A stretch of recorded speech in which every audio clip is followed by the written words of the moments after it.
మాజీ మంత్రి నల్లపురెడ్డి ప్రసన్నకుమార్ రెడ్డి ఆదేశాల మేరకు కోవూరు వైఎస్ఆర్సీపీ కార్యాలయం నందు మండల కన్వీనర్ అత్తిపల్లి అనూప్రెడ్డి ఆధ్వర్యంలో వైఎస్ఆర్సీపీ లీగల్ సెల్ కమిటీ సభ్యుల విలేకరుల సమావేశాన్ని నిర్వహించారు.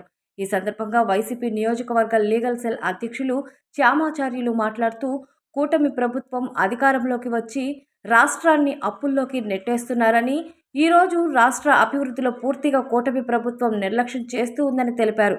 కార్యకర్తలను పరామర్శించేందుకు మాజీ ముఖ్యమంత్రి వైఎస్ జగన్మోహన్ రెడ్డి వెళ్తుంటే ఈ కూటమి ప్రభుత్వం కక్షపూరిత వేధింపులు చేస్తున్నారని, యాక్సిడెంట్ జరిగితే డ్రైవర్పై కేసులు పెడతారా, వాహనంలో ఉన్న వారిపై కేసులు పెడతారా అని ప్రశ్నించారు. అనంతరం వైసీపీ నేతలు మాట్లాడారు. ఈ కార్యక్రమంలో ఉప ఎంపీపీ శివుని నరసింహులు రెడ్డి, లీగల్ సెల్ సభ్యులు చెంచురెడ్డి, శ్రీనివాసులు రెడ్డి, వైసీపీ నాయకులు భాస్కర్ రెడ్డి, మధురెడ్డి తదితరులు పాల్గొన్నారు. వైఎస్ జగన్మోహన్ రెడ్డి గారిని ఒక రాష్ట్రంలోనే కాదు దేశంలోనే ఒక చరిష్మా ఉండి ఒక మాస్ లీడర్ జగన్మోహన్ రెడ్డి గారిని ఏదో ఆపితే ఆగిపోతాడు, బెదిరిస్తే బెదిరిపోతాడు, కేసులు పెడితే అదిరిపోతాడు అని చెప్పి ఈరోజు ఎన్డీఏ గవర్నమెంట్ అనుకుంటే, గతంలో దేశంలోనే అతి పవర్ఫుల్ మహిళ సోనియా గాంధీ లాంటి మహిళకే భయపడిన వ్యక్తి జగన్మోహన్ రెడ్డి. 100 మందితో రమ్మంటే 1,00,000 మంది అతనికి సైన్యంలా ఒక తోడుగా నాగమల్లేశ్వరరావు గారిని వారి కుటుంబాన్ని పరామర్శించేదానికి వెళ్తే ఆడ జరిగిన ఒక చిన్న సంఘటన, ఎస్పీ గారు ఆ రోజు సాయంత్రమే ఒక స్టేట్మెంట్ ఇచ్చారు, 0001 కారు కింద పడి చనిపోయారు అని.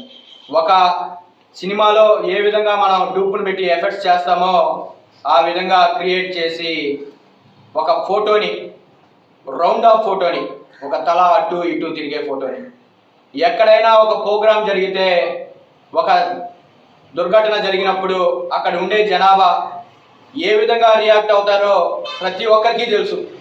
దాన్ని 3 రోజుల నుంచి మా వైఎస్ఆర్ కాంగ్రెస్ పార్టీకి సంబంధించిన అధికార ప్రతినిధులు, ఎమ్మెల్యేలు, ఎంపీలు, రాజ్యసభ సభ్యులు అందరూ అడుగుతున్నారు, కేవలం మీరు ఆ ఎఫెక్ట్ ఒక్కటే చూపిస్తున్నారు, మొత్తం ఉండే వీడియోని మొత్తం చూపించమని చెప్పి అడుగుతుంటే ఈ రోజుకి ఆ వీడియోని చూపించే పరిస్థితిలో రాష్ట్ర గవర్నమెంట్ లేదు. అదేవిధంగా ఎన్ని కేసులు పెడతారో జగన్మోహన్ రెడ్డి గారి మీద, వైఎస్ఆర్ కాంగ్రెస్ పార్టీ కుటుంబ సభ్యుల మీద పెట్టుకోండి. అదేవిధంగా జగన్మోహన్ రెడ్డి గారి కానీ తలుచుకొని కానీ ఉంటే 2016లో పుష్కరాల్లో మీ ఫోటోషూట్ కోసం 25 మంది బలి చేస్తే ఆ రోజు అధికారంలో ఉండే వైఎస్ఆర్ కాంగ్రెస్ పార్టీ దాని గురించి ఎక్కడా సృష్టించలేదు.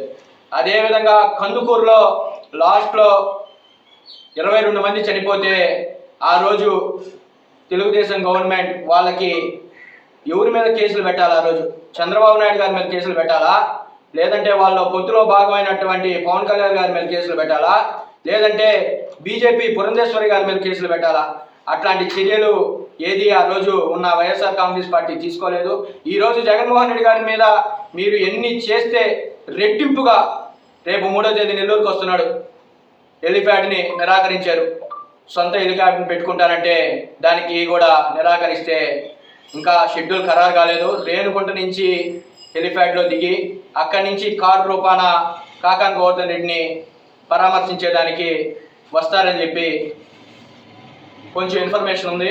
అదే జరిగితే వేలాది మంది కార్లు, లక్షలాది బైకులు అతనికి ఒక సైన్యంలాగా వచ్చేదానికి ప్రజలందరూ, నెల్లూరు జిల్లాకు సంబంధించిన వైఎస్ఆర్ కాంగ్రెస్ పార్టీ కుటుంబ సభ్యులు, ఆయన అభిమానులు, ఆయన ద్వారా సంక్షేమాన్ని పొంది అభివృద్ధిని.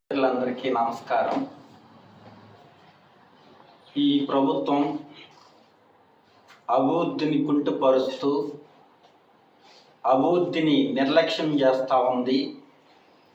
ఒక పక్క జిఎస్టీ పడిపోతూ ఉంది, మరో పక్క రాష్ట్రాన్ని అప్పుల ఊబిలోకి నెడతా ఉన్నారు.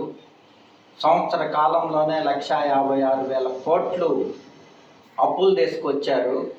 ఈ రాష్ట్ర ప్రభుత్వం ఆ అప్పులన్నింటినీ ఏం చేస్తుందని చెప్పి ప్రశ్నిస్తూ ఉన్నాం. ఈరోజు అభివృద్ధి పూర్తిగా నిర్లక్ష్యం చేయటం జరుగుతూ ఉంది. మెడికల్ కాలేజీలని నిర్లక్ష్యం చేశారు. ఈరోజు కట్టేటటువంటి పోర్టుల్ని కంప్లీట్ చేయకుండా నిర్లక్ష్యం చేస్తూ ఉన్నారు.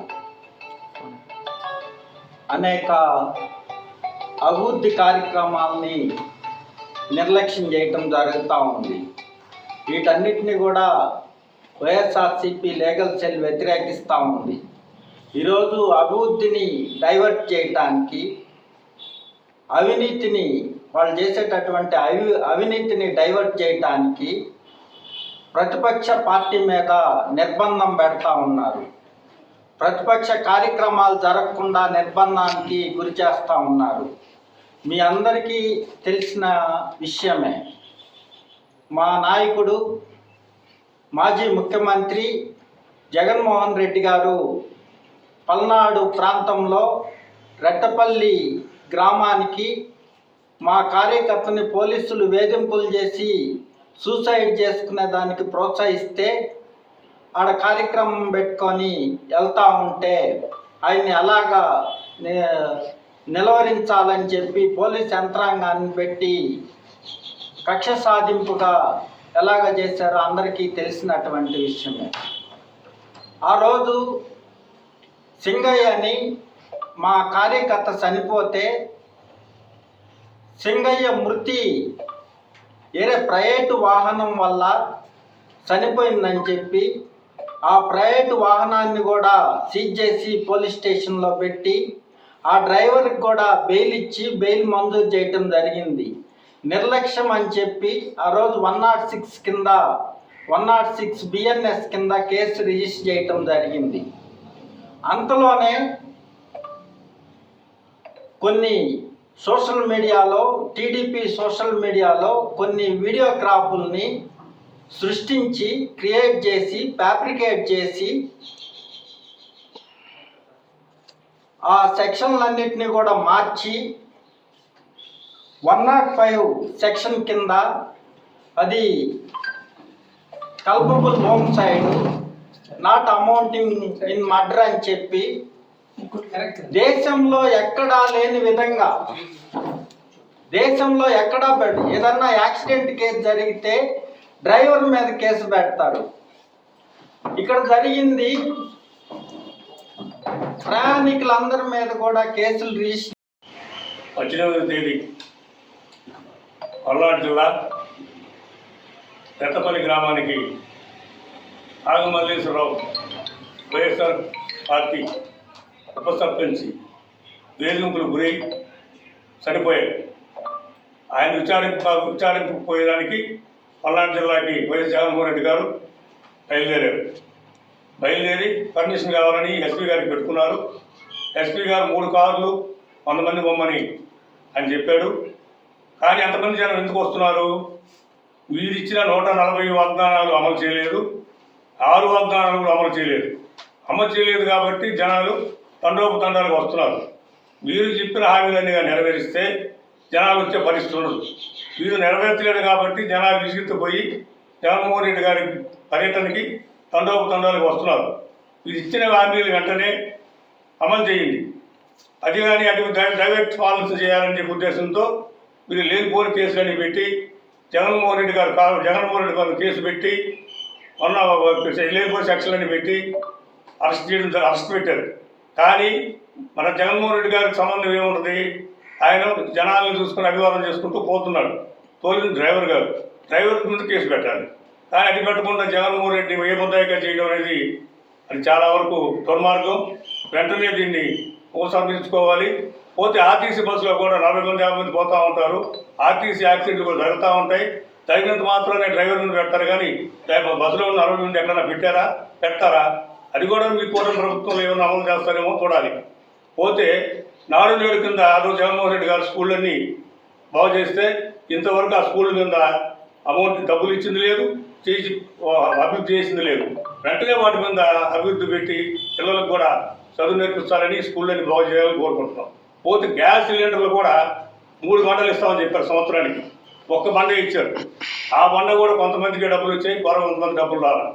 తర్వాత స్కూళ్ళు, తర్వాత అమ్మఒడి కూడా కొంతమందికే వచ్చాయి, ఇంకా చాలామందికి రాలా. దాని విధి విధానాలు కూడా ప్రకటించి అందరిని కూడా న్యాయం చేయాలని కోరుకుంటున్నాం. తర్వాత అందుకని వెంటనే ఈ ఇచ్చిన హామీలన్నీ కూడా నెరవేర్చి మీకేమి కూడా జనాలు జగన్మోహన్ రెడ్డి కూడా రాకపోవచ్చు, కానీ మీరు చేయలేదు కాబట్టి జగన్మోహన్ రెడ్డి తండోపతండాలుగా వస్తుంటారు. దాన్ని మీరు అదుపు చేయాలంటే కష్టం. మీరు ఇచ్చిన హామీలన్నీ కూడా నెరవేర్చాలని నేను సభామూలంగా తెలియజేస్తున్నాను.